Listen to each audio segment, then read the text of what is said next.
Welcome to wizard of politics.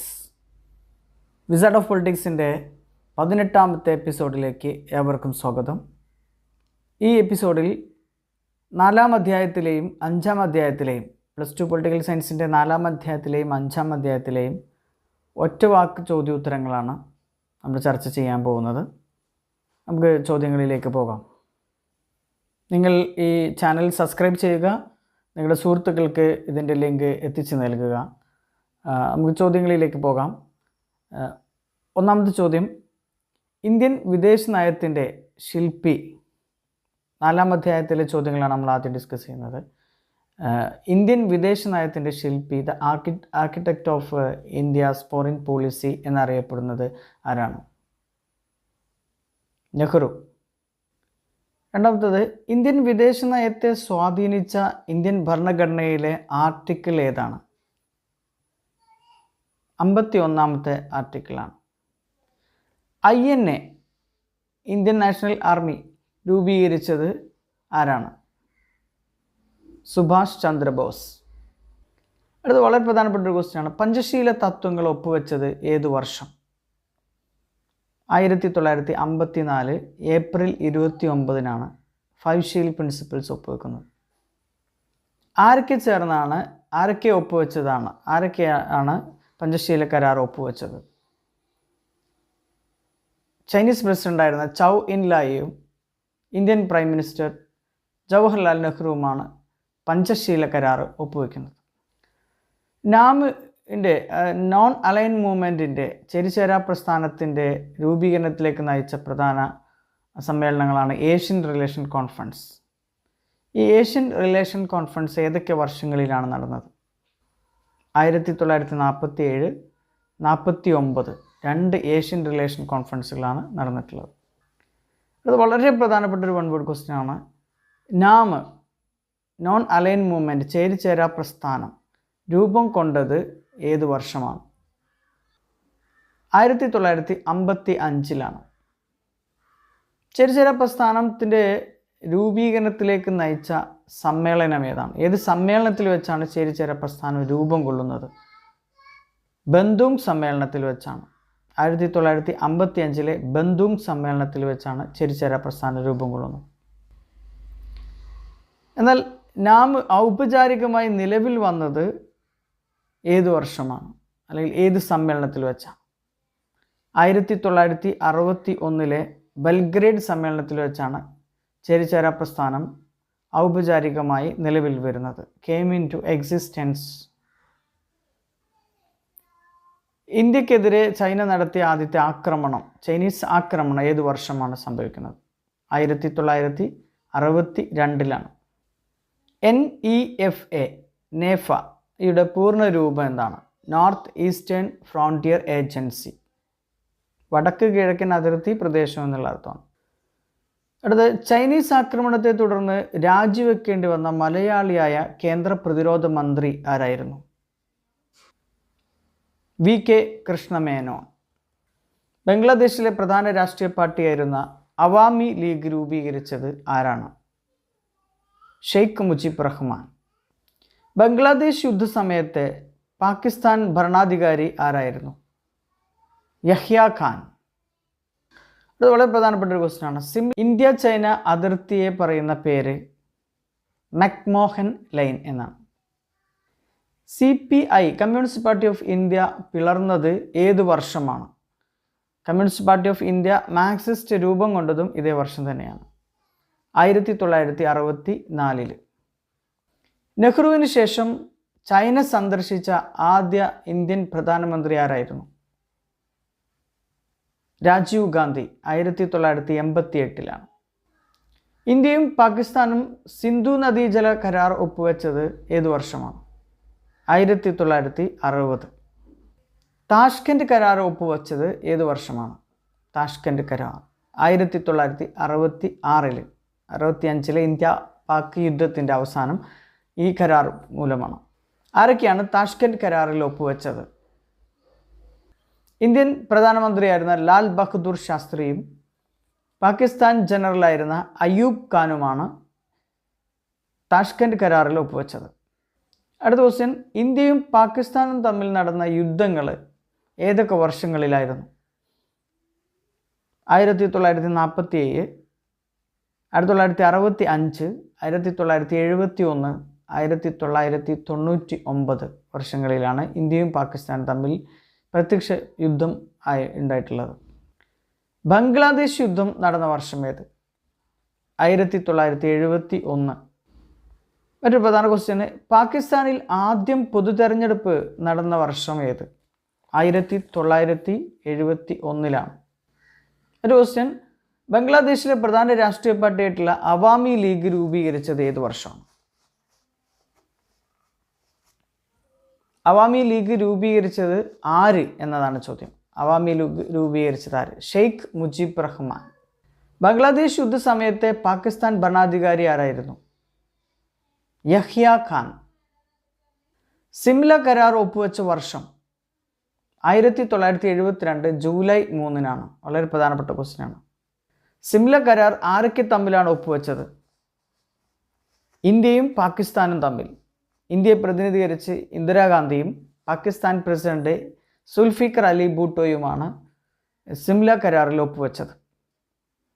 ബംഗ്ലാദേശിലെ ആദ്യ പ്രധാനമന്ത്രിയായി തിരഞ്ഞെടുത്തത് ആരെയാണ്? ഷെയ്ഖ് മുജീബ് റഹ്മാൻ. ഇന്ത്യയുടെ ന്യൂക്ലിയർ പോളിസിക്ക് രൂപം നൽകിയത് ആരാണ്? Nuclear policy of India shaped by Jawaharlal Nehru. ആരുടെ മാർഗനിർദ്ദേശത്തിലാണ് ഇന്ത്യയുടെ ന്യൂക്ലിയർ പോളിസിക്ക് രൂപം നൽകിയത്? ഹോമി ജെ ഭാഭ. മറ്റൊരു ക്വസ്റ്റ്യൻ, ചൈന ആണവ പരീക്ഷണം നടത്തിയത് ഏത് വർഷമാണ്? 1964-ലാണ്. ഇന്ത്യ ആണവ പരീക്ഷണം നടത്തിയത്, ആദ്യം ആണവ പരീക്ഷണം നടത്തിയത് എന്നാണ്? 1974 മെയ് 18-നാണ്. ഇന്ത്യയുടെ ആദ്യ ആണവ പരീക്ഷണത്തെ രഹസ്യനാമം എന്താണ്? ബുദ്ധൻ ചിരിക്കുന്നു. ഇന്ത്യയുടെ രണ്ടാമത്തേതും മൂന്നാമത്തേതുമായിട്ടുള്ള ആണവ പരീക്ഷണങ്ങൾ ഏത് വർഷമാണ് നടത്തിയത്? 1998 മെയ് 11, 13 ദിവസങ്ങളിലാണ് ഇന്ത്യ വീണ്ടും ആണവ പരീക്ഷണങ്ങൾ നടത്തിയത്. ഇന്ത്യയുടെ രണ്ടാമത്തെയും മൂന്നാമത്തെയും ആണവ പരീക്ഷണത്തെ രഹസ്യനാമം എന്തായിരുന്നു? ഓപ്പറേഷൻ ശക്തി അഥവാ ഓപ്പറേഷൻ സ്ട്രെങ്ത് എന്ന പേരിലാണ് അറിയപ്പെട്ടിരുന്നത്. ഇനി വളരെ പ്രധാനപ്പെട്ട ചില കാര്യങ്ങളാണ്. NPT, CTBT, LTBT ഇതിൻ്റെ പൂർണ്ണ രൂപം വളരെ പ്രധാനപ്പെട്ടതാണ്. കഴിഞ്ഞ കുറേ പരീക്ഷകളിൽ തുടർച്ചയായിട്ട് ചോദിച്ചിട്ടുള്ളൊരു ചോദ്യമാണ്. NPT, CTBT, LTBT ഇതിൻ്റെ പൂർണ്ണ രൂപം. ചൈനയുടെ ടിബറ്റ് ആക്രമണം നടന്ന വർഷം ഏതാണ്? 1950. ഇത്രയാണ് 4th ചാപ്റ്ററിലെ 1 വേർഡ് ക്വസ്റ്റ്യൻ ആയിട്ട് നമുക്ക് ഡിസ്കസ് ചെയ്യാനുള്ളത്. ഇനി 5th ചാപ്റ്ററിലെ കുറച്ച് 1 വേർഡ് ക്വസ്റ്റ്യൻസ് കൂടി നമുക്ക് ചർച്ച ചെയ്യേണ്ടതുണ്ട്. ഒന്നാമത്തെ ചോദ്യത്തിലേക്ക് പോവാം. നെഹ്റു മരണപ്പെട്ടത് ഏത് വർഷമാണ്? 1964 മെയ് മാസത്തിലാണ് നെഹ്റു മരണപ്പെടുന്നത്. ഇന്ത്യയുടെ രണ്ടാമത്തെ പ്രധാനമന്ത്രിയായി തിരഞ്ഞെടുക്കപ്പെട്ടത് ആരാണ്? ലാൽ ബഹദൂർ ശാസ്ത്രിയാണ്. നെഹ്റു മരിക്കുമ്പോൾ ഇന്ത്യൻ നാഷണൽ കോൺഗ്രസിൻ്റെ പ്രസിഡന്റ് ആരായിരുന്നു? കെ കാമരാജ്. ഇന്ത്യയുടെ രണ്ടാമത്തെ പ്രധാനമന്ത്രിയായ ലാൽ ബഹദൂർ ശാസ്ത്രി മരണമടഞ്ഞത് ഏത് വർഷമാണ്? 1966 താഷ്കൻഡിൽ വെച്ചാണ് ലാൽ ബഹദൂർ ശാസ്ത്രി മരണമടയുന്നത്. ലാൽ ബഹദൂർ ശാസ്ത്രിക്ക് ശേഷം ഇന്ത്യയുടെ മൂന്നാമത്തെ പ്രധാനമന്ത്രിയായി വന്നത് ആരാണ്? ഇന്ദിരാഗാന്ധി. ഇന്ത്യയിലെ ആദ്യത്തെ വനിതാ പ്രധാനമന്ത്രി ഇന്ദിരാഗാന്ധിയാണ്. വളരെ പ്രധാനപ്പെട്ട മറ്റൊരു ക്വസ്റ്റ്യൻ, ഗരീബി ഹഠാവോ ദാരിദ്ര്യം നിർമ്മാർജ്ജനം ചെയ്യുക എന്ന മുദ്രാവാക്യത്തിൻ്റെ ഉപജ്ഞാതാവ് ആരാണ്? ഇന്ദിരാഗാന്ധി. പ്രിവി പേഴ്സ് നിർത്തലാക്കിയ പ്രധാനമന്ത്രി ആരാണ്? ഇന്ദിരാഗാന്ധി. ഓപ്പറേഷൻ ബ്ലൂ സ്റ്റാർ നടന്ന വർഷം 1984-ലാണ്. ഇന്ദിരാഗാന്ധി കൊല ചെയ്യപ്പെടുന്നത് ഏത് വർഷമാണ്? 1984 ഒക്ടോബർ 31-നാണ് ഇന്ദിരാഗാന്ധി കൊല ചെയ്യപ്പെടുന്നത്. നാലാം പൊതു തെരഞ്ഞെടുപ്പ് നടന്ന വർഷം എന്നാണ്? 1967. നോൺ കോൺഗ്രസിസം എന്ന സിദ്ധാന്തത്തിൻ്റെ ഉപജ്ഞാതാവ് ആരാണ്? Non Congressism Ram Manohar Lohia. SVD പൂർണ്ണരൂപം, SVDയുടെ പൂർണ്ണരൂപം എന്താണ്? സംയുക്ത് വിധായക് ദള്. 1967 കേരളത്തിൽ അധികാരത്തിൽ വന്ന മുന്നണിയുടെ പേരെന്താണ്? ഐക്യമുന്നണി. സർക്കാരിൻ്റെ EMSൻ്റെ നേതൃത്വത്തിൽ രൂപം കൊണ്ട 7 പാർട്ടികൾ ചേർന്നിട്ടുള്ളൊരു മുന്നണിയായിരുന്നു യുണൈറ്റഡ് ഫ്രണ്ട്. ആയാറാം ഗയാറാം എന്ന പദം എന്തിനെ സൂചിപ്പിക്കുന്നു? കൂറുമാറ്റം. വളരെ പ്രധാനപ്പെട്ട ഒരു ക്വസ്റ്റ്യൻ ആണ്. കൂറുമാറ്റ നിരോധന നിയമം നിലവിൽ വന്നത് ഏതു വർഷമാണ്? 1985. ഏത് ഭരണഘടനാ ഭേദഗതിയിലൂടെയാണ് കൂറുമാറ്റം നിരോധിക്കുന്നത്?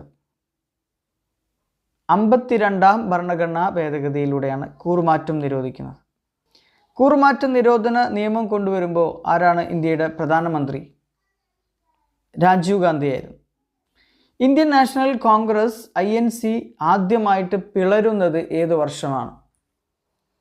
1969 പ്രസിഡന്റ് തിരഞ്ഞെടുപ്പിനെ തുടർന്നാണ് കോൺഗ്രസ് ആദ്യമായി പിളരുന്നത്. 1969 പ്രസിഡന്റ് തിരഞ്ഞെടുപ്പിൽ ഇന്ത്യൻ നാഷണൽ കോൺഗ്രസിൻ്റെ ഔദ്യോഗിക സ്ഥാനാർത്ഥി ആരായിരുന്നു? നീലം സഞ്ജീവ് റെഡ്ഡി. കോൺഗ്രസിൻ്റെ ഔദ്യോഗിക സ്ഥാനാർത്ഥിക്കെതിരെ മത്സരിച്ച സ്വതന്ത്ര സ്ഥാനാർത്ഥി ആരായിരുന്നു? VV ഗിരി. ഇന്ത്യൻ പ്രസിഡന്റ് സ്ഥാനത്തേക്ക് മത്സരിച്ച് പരാജയപ്പെട്ട ഇന്ത്യൻ നാഷണൽ കോൺഗ്രസിൻ്റെ ആദ്യത്തെ ഔദ്യോഗിക സ്ഥാനാർത്ഥി ആരായിരുന്നു? നീലം സഞ്ജീവ് റെഡ്ഡി. മറ്റൊരു ചോദ്യം, 5ാമത്തെ പൊതു തെരഞ്ഞെടുപ്പ് നടന്ന വർഷം ഏതായിരുന്നു? 1971. മറ്റൊരു പ്രധാന ക്വസ്റ്റ്യൻ, ഇന്ദിര ഹട്ടാവോ, ഇന്ദിരയെ നിർമ്മാർജ്ജനം ചെയ്യുക എന്ന മുദ്രാവാക്യം മുന്നോട്ട് വെച്ചത് മഹാസഖ്യമാണ്. 1971 രൂപീകരിച്ച മഹാസഖ്യമാണ് ഈ മുദ്രാവാക്യം മുന്നോട്ട് വയ്ക്കുന്നത്. 1969 ഇന്ത്യൻ നാഷണൽ കോൺഗ്രസ് പിളർന്നപ്പോൾ ഏതൊക്കെ പാർട്ടികളായിട്ട് ഈ ഇന്ത്യൻ നാഷണൽ കോൺഗ്രസ് മാറി? കോൺഗ്രസ് R പുനഃസംഘടനാ കോൺഗ്രസ് എന്നും കോൺഗ്രസ് O സംഘടനാ കോൺഗ്രസ് എന്നും കോൺഗ്രസ് 2ആയി പിളരുന്നത് 1969. ഇത്രയാണ് 5th ചാപ്റ്ററിൽ പ്രധാനമായിട്ട് നമുക്ക് 1 വേർഡ് ക്വസ്റ്റ്യൻസ് ഡിസ്കസ് ചെയ്യാനുള്ളത്. അപ്പോൾ നിങ്ങൾ ഈ ചാനൽ സബ്സ്ക്രൈബ് ചെയ്യുക, നിങ്ങളുടെ കൂട്ടുകാർക്ക് വേണ്ടിയിട്ട് ഈ ചാനലിൻ്റെ ലിങ്ക് അയച്ചു കൊടുക്കുക, നിങ്ങളുടെ വിലയേറിയ അഭിപ്രായങ്ങൾ അറിയിക്കുക. ഇനി അടുത്ത അധ്യായവുമായിട്ട് ഞാൻ വരും. അതുവരേക്കും നമസ്കാരം.